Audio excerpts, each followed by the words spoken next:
Good afternoon, ma. Good afternoon, sir. No need for that. Please get up. I'm not a god. Thank you, ma. I must not do anything to spoil my chance. God. I almost married the wrong woman, and the craziest part is I had already sent her 1 million naira to come meet my mother. If she had arrived just 2 hours earlier that day, my life could have gone in a completely different direction. But instead, I walked into my house and saw another woman on my rooftop, sweeping like her life depended on it. And that was the moment everything started to change. I didn't take it seriously at first. To me, it was just one of those things that happens when you bring someone new into your space. You know how it is. New person trying to impress, trying to fit in, trying to look useful. I had seen it before. People come, they act extra for a few days, then they relax back into their real selves. So when Precious showed up, I didn't think much of it. She stood outside with me and my mom that afternoon. The sun was beginning to set, everything calm. She looked like someone who had rehearsed her entrance in her head 100 times. "Good afternoon, ma," she said, turning to my mom first, her voice soft but steady. Then she turned to me. "Good afternoon, sir." I remembered my mom smiling immediately, that kind of smile she gives when she already made up her mind about someone. "Ah, no need for that. Please get up. I am not God," my mom said. But Precious didn't just relax like most people would. She straightened carefully, nodded and said, "Thank you, ma. I must not do anything to spoil my chance here." At that moment, I didn't even think twice about what she meant by chance. I just assumed she was talking about making a good impression. If only I knew. That same day, I walked into the kitchen, and that was when something started getting strange. The smell hit me differently. Not normal cooking smell, not I made rice and stew smell. This was relayed, rich, like someone who had cooked for hours with a plan. I slowed down before entering, then leaned slightly by the door. Different pots were on fire, plates arranged neatly, ingredients everywhere, and somehow still organized. And there she was, Precious, moving from one pot to another like she had been in that kitchen all her life. Then I heard her. She was talking, not loudly, just to herself. "The secret to a man's heart is his stomach. I pray my Kobe loves this food." At that point, I had to hold my laugh. This girl had already carried me on her head. Then she paused, tested something, frowned a little. "Or should I add sugar?" she said. I shook my head slowly and walked away without letting her see me. That should have been my first warning, but I ignored because in my mind I already had a girlfriend, Cleo. And Cleo was not like this at all. Cleo was easy, no stress, no overthinking, no trying too hard, just vibe. So whatever this was that Precious was doing, I didn't feel threatened by it. At least not yet. When my mom saw the food later, her reaction told me everything. "You made all these delicacies," she said. "Yes, ma," Precious answered. "This is too much work for you," my mom said. That was when I saw it all. That small look my mom gave her. And if you know African mothers, you will understand what that meant.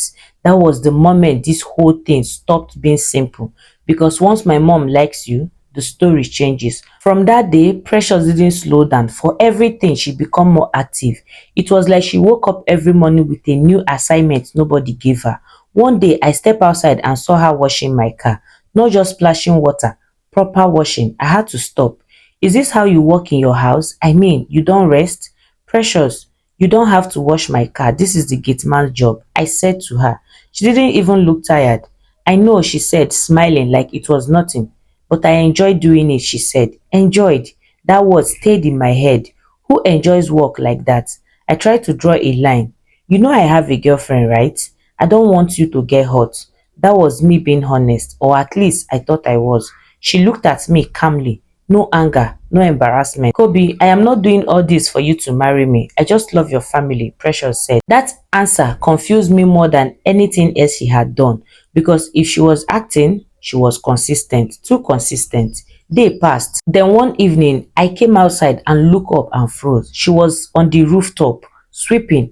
I blinked, maybe my eyes were deceiving me. "Precious, what are you doing up there?" "Just sweeping the roof," she said. "Just sweeping the roof," I repeated, already annoyed. "How can you be sweeping the rooftop?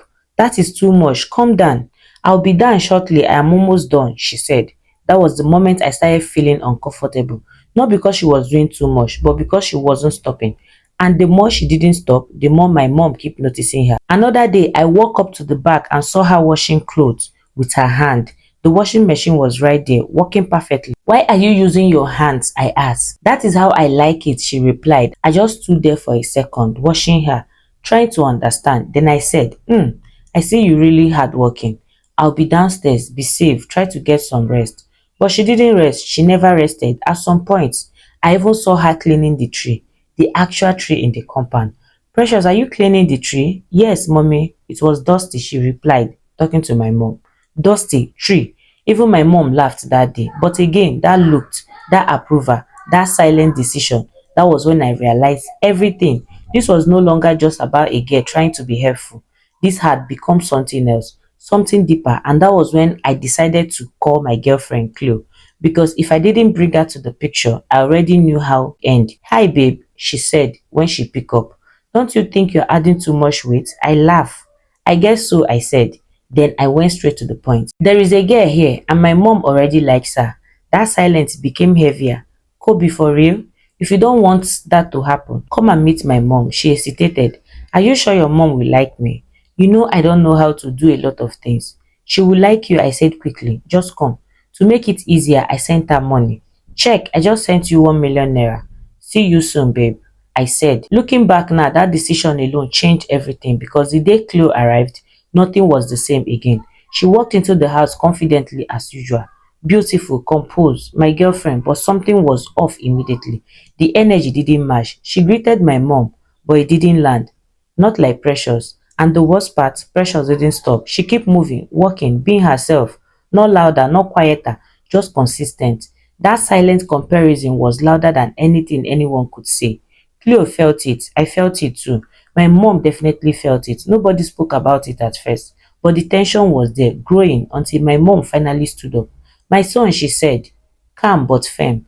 This is no longer something to watch quietly. That was the moment everything broke open. And from that time, nothing went back the way it was again. I froze. My mind was racing. I looked at Precious. She was standing still, calm, almost like she had already anticipated this moment. And then I looked at Cleo. Oh, Cleo, she was frowning, the way she does when she's annoyed, but trying not to show it too much. You, my mom continued, pointing at Precious. I like that girl, she said.